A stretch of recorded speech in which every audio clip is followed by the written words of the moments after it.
Bonjour à toutes et à toutes et bienvenue sur ce nouveau podcast ou vidéo. Lors du dernier podcast ou de la dernière vidéo, je vous ai présenté le projet de la chaîne, mes projets personnels ainsi que mes compétences techniques. Aujourd'hui, j'aimerais avoir une approche un peu plus personnelle pour expliquer ma vision, parce que je pense que ma vision dans le cadre des projets que j'aurais amenés est assez importante, et donc vous présenter cette vision et ainsi que sa généalogie.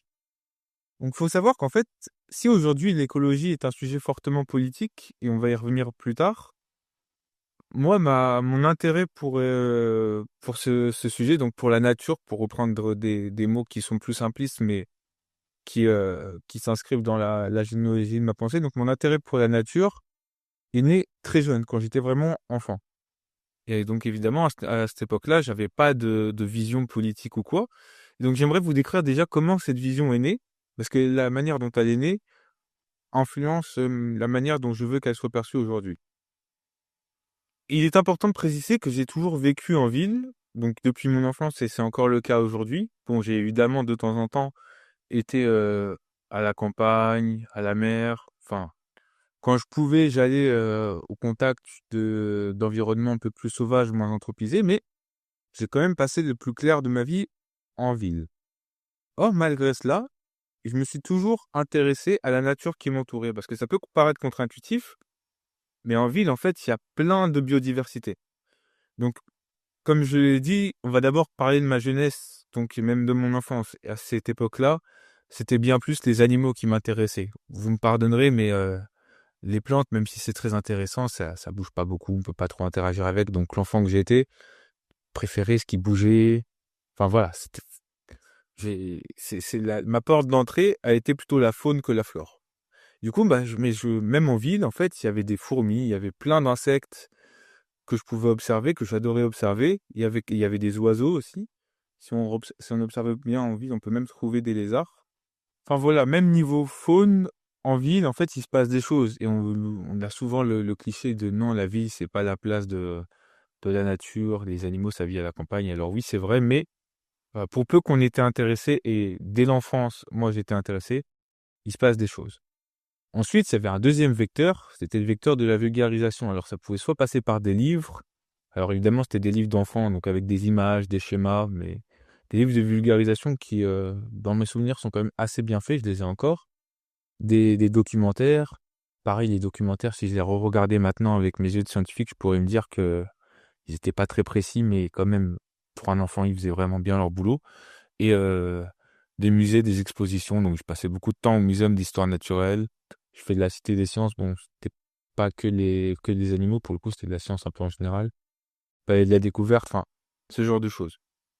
Et donc, en fait, si vous avez été attentif entre cette vidéo et la dernière vidéo, vous vous rendez compte que les deux vecteurs qui, moi, m'ont permis de tomber amoureux de la nature et de la biodiversité, c'est les deux vecteurs que j'ai envie de poursuivre aujourd'hui.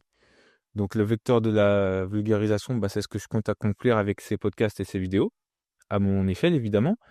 Et le vecteur de créer du lien physique entre la nature et la biodiversité, c'est ce que j'essaye de faire, c'est ce que j'espère pouvoir faire avec les projets que j'aimerais mener. Pouvoir réintégrer la nature en ville et donc réintégrer ce lien entre la nature et la biodiversité, parce qu'on va y venir, mais vraiment, l'un des limites, le leitmotiv, ou moi, le truc que je trouve le plus important à considérer, c'est d'arrêter de penser qu'il y a l'homme d'un côté et la nature de l'autre. Et que l'homme et la nature devraient soit s'opposer, soit apprendre à vivre à côté. En fait, pour moi, mais c'est pas pour moi d'ailleurs, c'est une réalité biologique. L'homme, c'est un animal. Donc, c'est un animal qui, comme tous les autres animaux, est issu des mêmes procédés évolutifs.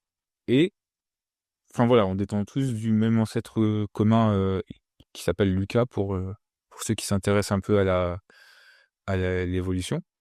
Donc, on est une espèce animale comme une autre, on est des grands singes.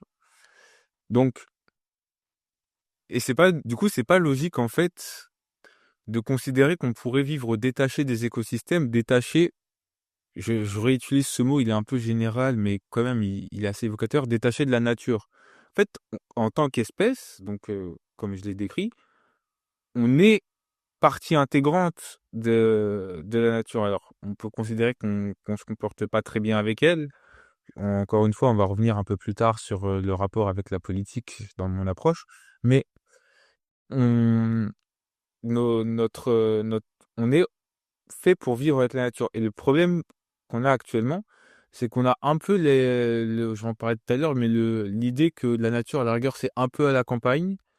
C'est beaucoup à travers les écrans, donc on va voir des photos, des vidéos, ce genre de choses, mais au final, c'est pas dans la vie de tous les jours, en tout cas pas quand on est des citadins. Et moi, c'est ce que j'ai envie de casser, parce que, par exemple, il y a un truc qui m'est arrivé il y a pas longtemps, c'est que j'ai pas débarrassé assez vite ma nourriture, et il y a des fourmis qui sont venues se servir.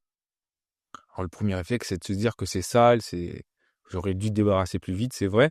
Mais en fait, qu'est-ce que ça montre? Ça montre que moi, mon action en tant qu'humain, de manger et de pas bien débarrasser, bah ça a eu un impact direct sur une colonie de fourmis qui était pas très loin de là, qui est venue manger un peu mes restes. Ça a créé un flux de matière et du coup un flux d'énergie parce que la nourriture c'est de l'énergie et du coup ça a participé à faire vivre l'écosystème. Et en fait, il faut vraiment, je pense, réintégrer cette idée, mais de manière plus forte et pas que quand on oublie de débarrasser l'idée que, même en ville, nos actions quotidiennes sont des actions d'espèces dans un écosystème. Et pour ça, bah, faut qu'on adapte la ville et la ville et nos espaces humains pour que ce soit le cas, pour qu'on le ressente.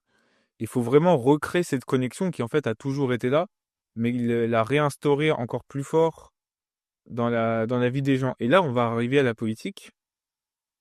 Moi, je suis jeune, j'ai 25 ans. J'appartiens à une génération qui, du coup, est très consciente des enjeux écologiques. Alors, les enjeux écologiques, moi, j'aime bien les séparer en deux, entre les enjeux climatiques et les enjeux de biodiversité, même si forcément il y a de l'interaction entre les deux, parce que l'écologie, en fait, c'est toujours une question d'interaction. Donc, oui. Et moi, mon sujet, c'est plus la biodiversité, mais il faut quand même considérer les deux. On est une génération qui est très touchée par les enjeux écologiques et on entend beaucoup parler du terme d'éco-anxiété. Cette éco-anxiété, par quoi elle est provoquée? Bah, en fait, elle est liée à un autre terme qui est un peu plus niche dans ma génération, mais que moi j'aime bien, qui est le terme de dooming, qui est un peu plus général, qui est en gros un sentiment que quoi qu'on fasse, en fait, on va vers une chute et un avenir sombre et qu'on peut rien y faire. L'éco-anxiété, ça s'inscrit un peu là-dedans, parce que on voit que on est dans une sixième grande ère d'extinction, ce qui est le cas. On voit que sur le plan écologique, tout va mal et on est un peu condamné à ne voir ça qu'à travers des écrans, à lire des articles, à se dire que les responsables politiques n'agissent pas assez ou comme il le faut et en fait, face à ça, il y a deux voies qui s'offrent. Il y a la voie de la mobilisation pour essayer de faire peser des décisions politiques. Et a priori, d'autres voies, c'est juste de désespérer. Mais là où la biodiversité a quelque chose de plus intéressant que les enjeux climatiques, alors je ne veux pas les opposer parce qu'il faut combattre sur les deux fronts, hein, évidemment. Mais c'est que les enjeux climatiques, souvent, on peut essayer d'un peu améliorer son bilan carbone, évidemment, d'un peu pousser ses proches à faire de même. Mais les gros trucs, on peut attendre des politiques, mais on voit pas forcément, en fait, dans nos actions quotidiennes, l'effet que ça a. Alors que, j'en parlais tout à l'heure, mais la biodiversité, en fait, c'est dans notre vie de tous les jours et on peut interagir avec elle. Et moi, je trouve que c'est un axe formidable d'action, justement, parce que, bah, on peut, si on arrive à la réintégrer dans notre quotidien, faire en sorte de se reconnecter et de recréer de la biodiversité, enfin de recréer. On crée pas ça, encore une fois, c'est de l'anthropocentrisme et c'est de l'arrogance. Mais de lui permettre de se réinstaller et de réinteragir avec elle dans notre quotidien. Et chaque individu peut le faire si on prend la peine de réaménager nos espaces et de lui laisser une place. Chaque individu va pouvoir reprendre une place écologique et en lien avec la biodiversité. Et on va changer, je pense, même une approche existentielle à la nature. Et, euh, et voilà, c'est un peu ce que j'ai envie de créer. Je me rends pas compte si ce que je dis est clair. Mais voilà, en fait, c'est vraiment une histoire pour moi, on doit continuer à être dans le théorique et à agir pour que ça change à des échelles plus globales, parce que c'est un combat qu'il faut mener. Mais il faut pas que ça nous détourne, nous, de nos actions quotidiennes. Et moi, la pierre que j'ai envie d'apporter à l'édifice de, du combat écologique, c'est de permettre aux gens de se reconnecter à la nature dans leur quotidien. Et ça, je pense que c'est un axe fort. C'est pas l'axe qui va tout régler, mais je pense que c'est une pierre à l'édifice que j'ai envie d'apporter. Et c'est pour ça que cette chaîne existe. C'est pour ça que j'espère que vous me proposerez des projets. Et, euh, et voilà.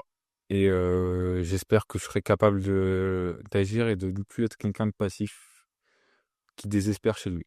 Je vais quand même résumer parce que je me suis rendu compte que j'ai fait un long développement qui peut-être peut avoir perdu. En gros, ce que je veux faire, c'est réintégrer un lien physique et concret entre le reste de la nature, parce qu'on fait partie de la nature, et les habitants, notamment les habitants des milieux très anthropisés, donc notamment les villes qui s'en sentent coupés, pour pouvoir changer leur rapport à la nature, qui ne se considère plus comme à côté de la nature, mais comme en faisant partie. Et pour moi, c'est un axe primordial dans l'évolution écologique qu'on doit connaître en tant que société. Cette note un peu plus concise vous a permis de comprendre le développement un peu plus éparpillé que j'ai fait au cours de ce podcast. Merci à vous de m'avoir suivi jusque-là.